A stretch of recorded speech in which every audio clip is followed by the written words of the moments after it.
Welcome to A.T.C talk show. Today I have with me a very special guest that I promised you guys a few months ago. This is Taiwo. I'm letting him introduce himself from here on out. Yeah, my name is Ty. I'm from Nigeria, and I currently live in the United States. Thank you so much for having me here. Thank you and welcome. Well, like I promised you guys a few weeks ago, we're going to discuss the whole situation going on in Nigeria right now, the whole SARS situation. He was going to give us some insights and let us know what's going on back home and kind of shed some light on that a little bit more. Yeah, so with the SARS, I think it's really it's very, very, very pathetic because when you think about the way the police and the army and everything, the way they treat the people and all, it's just not right at all. Because from what I think, the reason why the police are acting like that is because they don't get paid well, less education, and the government are part of the problem too with that. Because I don't understand how a police officer would have a full authority to just kill a citizen without asking any questions or just justifying that they assume they presented a threat or something without them having no violence. So for what I'm thinking, with the government, with the SARS, all the SARS program, I think what the government needs to do is to reinforce the police, the old police society, is for them to reinforce it, get them paid well, prevent the police from acting, more background checks. They need to enforce all this kind of benefit, background checks, education, and all of that. Because you can't have how can you put it this way, an illiterate, helping the society and illiterate, guiding the society, the citizens. They're meant to protect the citizens, not kill the citizens of Nigeria. So from what I think every day, I just think Nigeria, from my own opinion, I think what is better for them to do with that aspect is to demolish the whole police system and rebuild a new one. Okay, now when you're saying that, most people are going to say they're trying to end the whole police situation. Yeah. But what people are calling for is the end of SARS. Mm-hmm. Which one do you recommend? Just get rid of the entire police system or just end that special unit? Because when you say end SARS, you're just ending that unit. You're not ending the whole police system, because the police system is corrupt. It's not just the SARS. They have different systems. They have SARS, then other police. Now they were talking about SWAT and all those systems. So from my opinion, I think what they need to do is to end the whole police system and rebuild a new police system. So the SARS, if you end SARS, the government, what they're gonna do, you end SARS, they bring up a new unit, a new system, and all they do is just to change the name. They don't change the system, they just change the name. Okay, so what would you, if they end the whole police system, what would you say that people who say that that's going to encourage more violence? Because, granted, SARS, I do want them to end SARS. The whole point of this for them to end SARS, that's the main problem. But if you recommend for them to end the whole police station, the whole police system, how they going to control the crime rate? No, so what I mean, end the police, I mean like end the police system, like no police, no guidance for the citizen. No, what I want them to do is to end the system and rebuild a new system. Because when you're thinking about Africa on its own, especially West Africa, Africa on its own, let me put it that way, we're lacking technology. We're lacking, the economy is so bad and everything. And once the police, you don't pay the police well, they're not going to do their job. Okay. They're going to think about bribery and corruption because they have families back home too. They have to feed their family, they have to feed their in-laws and all, and you pay them like 30,000, 20,000 naira a month. It's equivalent to $50, $80 a month. White police in the United States, a year they get paid 50 to 60,000, and the 60,000 a year equivalent to a monthly payment can be like about $1,500 to $2,000 a month, compared to $80 a month. They're not gonna do their job, and you see most of the police officers, they're not well dressed, well presentable, and they just lack, I put it, common sense. Most of them, because they're not educated. So in your opinion, it would be better for them to educate the police more. yes. So pretty much, so what you're recommending is focus more on the education system of the police, especially the police academy when it comes to educating them so they can know how to police. Yeah. They need to focus more on the police academy, the system and everything. I don't know if you've seen it. The police academy is a mess. It's a big mess. I went to boarding school back home too in Nigeria. And the system is just the same with the boarding school. It's a mess. They eat on a small plate. It's just a mess, and the problem is what I keep thinking every time is the government, they come to foreign countries and they see the way the system is. I don't know why they just can't adapt that old system back home. Instead of what they do is they come here, they see it, they like it, they go back and they demolish it, they make it worse. It's like they just want to rule, people just want to rule the entire country. And we're living in the modern days now. Technology, when you talk about logistics and everything has changed. Yes. So we need to think that way. We don't have to think about getting things from the foreign countries and all. Africa is rich. We can get a lot of things from our own country and build the entire system. And when you talk about the technology for the police officer, I'm sure they don't have a tracking system. When you talk about a criminal, they can't find a criminal because there's no background check, there's no database. Yep. There's no database, so how do you expect a police officer to catch a criminal? All they're just gonna do is ride around and use the siren and just go around, and that's how they find their criminals. They can't find no criminal. I can go back home and I can commit a cyber incident, and there's no way they can find me because they don't have my information. They don't have no database. They don't have no system, no technology of tracking. So it's just an entire mess. And what I think the government needs to do is to enforce the law of citizens, getting their home, identity, like driver's license, voter's card, form of identification. The government needs to enforce that. That way you know who is who. You don't have to go around and just, looking for who committed a crime and things like that. So there's a lot of things in Africa we need to work on. I wouldn't just say Nigeria, because all Africa, we're all facing the same problem. Yes. We're all facing the same problem. So I wouldn't say it's a curse, because when you say it's a curse, it's like everybody knows what is going on, right? Everybody knows what's going on in Africa.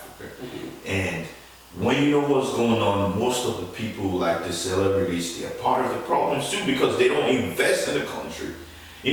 For me, if I'm a celebrity and I'm living in Nigeria, Africa, right? And I see the way the system, everything is, school system, church and everything, you want to invest in things like that with the school system and everything. So it's a lot of problem we need to work on, especially with the SARS, because they need to really work on that. Not just ending the SARS. So why would you say to somebody who say, okay, I go and invest and people don't want to do nothing about it. I go and say, okay, let me try to help this person out, but the families or the people themselves don't do nothing about it. What would you say to them? Yeah, so with that, I think it's a big problem, because me myself, I'm facing something like that. I just think the problem with that is what we need to do is to change our mindset. We need to change our mindset. The way we think, when you bring a typical African man, you bring a typical white man, it's a different, I have to put it that way because it's a different way to think. It's a different way. They don't look for the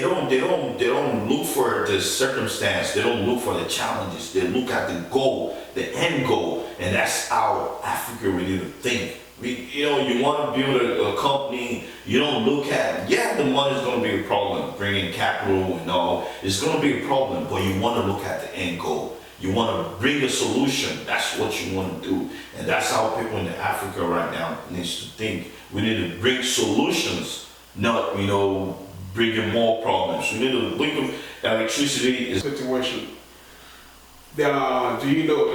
Can you give us an explanation as to probably I want to know for sure, but as to why is it they're targeting young folks instead of going after known criminals? They're targeting criminals anybody with an iPhone. So for example, right now, if I was back in Nigeria, I'd probably be a target right now because I have an iPhone.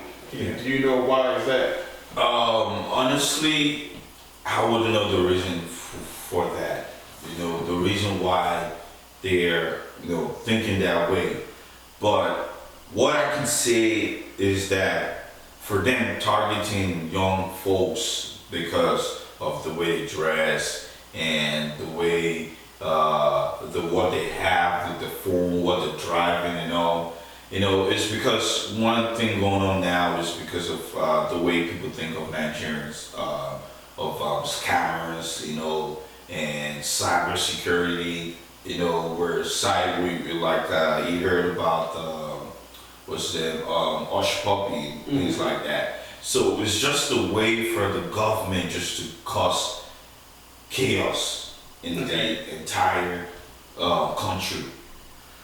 Okay, but not to cut you off, but I'm pretty sure you noticed since you've been over here in the United States and happened to us too, in the Western world, most people call it. Most people who do criminal activity don't work on with iPhones. Yes. They're traceable. They have GPS in it. Yes. So is there a reason why or how is it that the police in Nigeria don't know that criminals don't use advanced phone because it's easy to track? Yeah. If you watch any TV shows, any series, any gangster movies, criminals don't have iPhones. Exactly. They don't have advanced phones. Exactly. The fictional characters movie, they have throwaway phone because you can't track it. Exactly. So why are they targeting people with phones like this? So, like you said, is because they are illiterates. They don't know anything about the modern society now. They are living in a dark age of 1930, 1901, 1902. They don't know anything about social media, the internet, and all of that. So for what they're doing, they're just following an order from the government. So they're just targeting people like that because they believe they're the ones that have the money. They have money, so they want to extort money from them. And if they ask you for money and say, "Oh, let me see your phone," you don't answer, you don't give them your phone and things like that, then they become agitative and they just want to, do what they can do within their power. So it doesn't make sense for a police officer to stop a citizen because he has iPhone or is wearing a gold chain or because of what they're driving. If they don't pose a threat to you, then I don't see any reason why you have to detain them or you have to hold them and ask them questions, So I don't see any reason why the police officers act that way. But like you stated before, it's because they are not trained. The police officer we're talking about, they're not trained. When you look at the training from other foreign countries like the United States, you see the way they train the police officers. Mm-hmm. They train them like it's real, like this thing is happening real. They give them more knowledge, and most of the police officers they studied law and they studied criminal justice. Back home, these police officers are from the streets. So They're not police officers, they're from the street. So what you're saying is the main problem is the fact that they're not really getting any education at all. Yes. And some of them not even qualified to be police officers and have lethal weapons. Yes. Most of these police officers we're talking about, they are hoodlums. They are hoodlums. They are not real trained police officers. Most of them didn't go to school. Most of them didn't finish high school. Most of them didn't even go to high school. They just finished elementary. And they just know a little bit of English. And what you do is they go, they apply, and they just put them as a police officer. That's it. So what do you think the main problem is that's causing that? Do you think it's people hiring relatives or hiring their friends? Yes. Because for somebody who don't have the qualification and the education to be a law enforcer, to just get a job like that, especially on a specialized unit at SARS, it shouldn't be easy. Yes. But from what you were saying, what I'm getting from what you're saying is that the people are doing it even though they don't have the qualification or the skills required. So from my understanding, people hiring friends and family pretty much. Yes. And you say SARS is a special anti-robbery squad. Yes. A special unit is their job is only to come out when there's a crime, like the crime rate, like when you talk about the FBI. They don't come out like the police officers. They don't patrol the streets and all of that. They come when there's a cyber, like a national crime. They don't go after the organized. They don't go after gangs only. So that's what SARS are meant for. But the SARS are going outside like a normal police officers, and they're a special unit. So that's why I say they are not trained well. They are not educated. They don't pay them well. They are hoodlums in that special unit you were talking about. They are hoodlums. They are not trained police officers.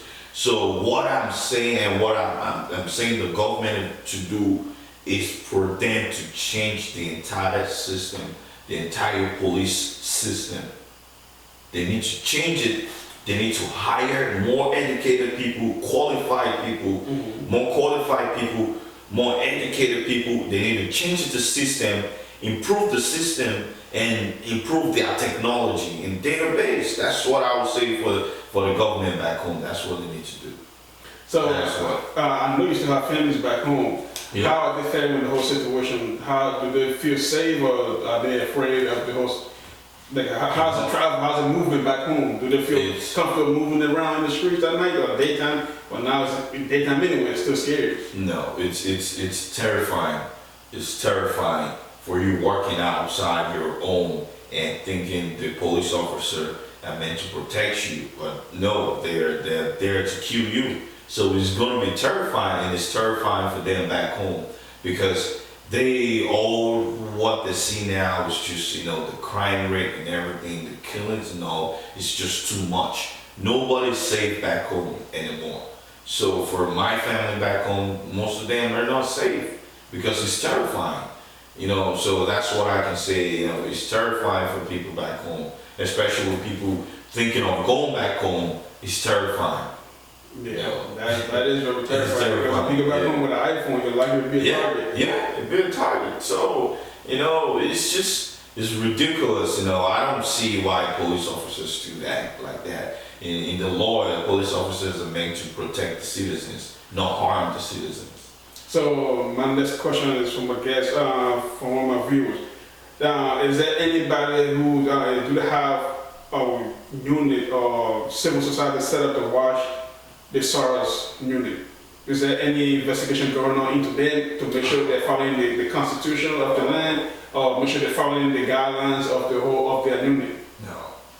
They say they're doing an investigation, there is no investigation. The people, the government, most of them are old people, and they think with the old ways. They lie. They say there's an investigation, but there's no investigation. They want to change. They say, the president say, we've listened to the citizens of Nigeria. We're gonna change SARS. They didn't change it. They just changed the name. So what did you name to? SWATs or something. The SWATs. That's So what they didn't change the personnel, they didn't prosecute nobody. it's the same people, but different. Okay, let's say for instance, right? You work in McDonald's, right? Mhm. And McDonald's say, oh, we're gonna change our name to Donald, not McDonald. But it's the same system, the same qualification, everything is the same. The only thing changes just the name. So do you know if any of those officials of that that's in charge of that newly been arrested or prosecuted for any crime at all? No. Nobody. No. In Africa is who knows who, you know. So I know this person. So all the shooting, the unarmed protester, the peaceful protester, everybody that did that shooting, nobody got arrested. No. Everyone, they went scot-free. And Everybody. people that died there, they just died for nothing. And it's so sad. Wow. It's so sad. It's something we've been crying, we've been shouting for days, for years, for decades. And something like that happens. And what the government does is they just keep quiet. Or they just say, oh, we're investigating, we're doing this, we're doing that. Meanwhile, they're not doing anything. They're not doing anything. So it's really sad when you think about it. It's really sad. And now people are running away from Nigeria, going to other countries. You know, Nigeria is nowhere you can't even say it's a tourist country. No one even wants to go there right now at all. And it's so sad. And you see those government, all they care about is taking their kids abroad and other places. They don't care about the country at all.